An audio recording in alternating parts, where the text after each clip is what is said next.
அன்புள்ள கன்னி ராசி அன்பர்களே வணக்கம்.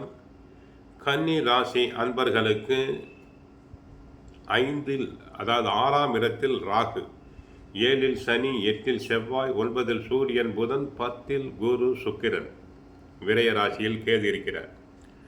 6இல் ராகு, 9இல் சூரியன், புதன், 10இல் சுக்கிரன் சஞ்சரிப்பதால் நன்மைகள் நடைபெறும்.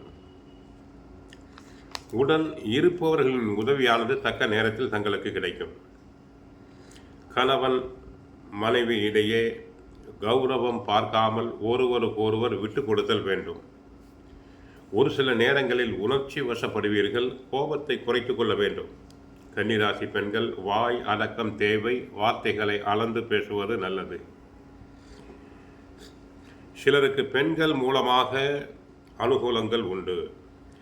தொழில் வியாபாரத்தில் சூழ்நிலையை புரிந்து நடந்து கொண்டால் முன்னேற்றம் பெறலாம். 7ஆம் இடத்தில் சனி, கண்ட சனி.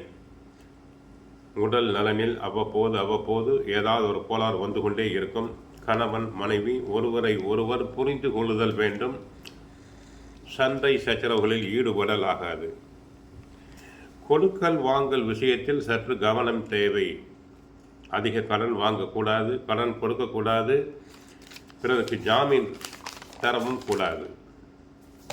வெளி இனங்களில் உணவு உண்பதை தவிர்த்தல் வேண்டும். ஆனால் 6ஆம் இடத்து ராகு, 9இல் உள்ள சூரியன், புதன் தங்களுக்கு அற்புதம் நிகழ்த்துவர். குருவின் பார்வை தன குடும்பஸ்தானத்திலும் சுகஸ்தானத்திலும் இருப்பதால் நன்மைகள் நடைபெறும்.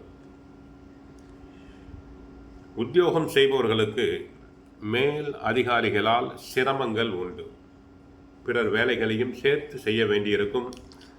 கன்னிராசி பெண்களுக்கு தங்களின் புகழுக்கு களங்கம் உண்டாகும். தங்களை பற்றி வீண் பழிகள் வந்து சேரலாம்.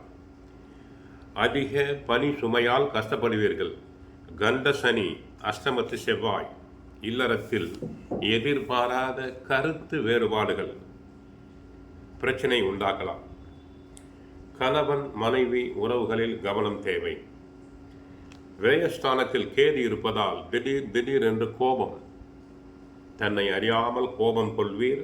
உணர்ச்சி வசப்படுவீர்கள். ஆகவே சனி சரியில்லை. 8ஆம் இடத்தில் செவ்வாய் சரியில்லை. கோயிலுக்கு சென்றால் ஆஞ்சநேயரை வழிபடுங்கள், முருகனை வழிபடுங்கள். சிறிது காலம் பொறுமையாக இருங்கள்.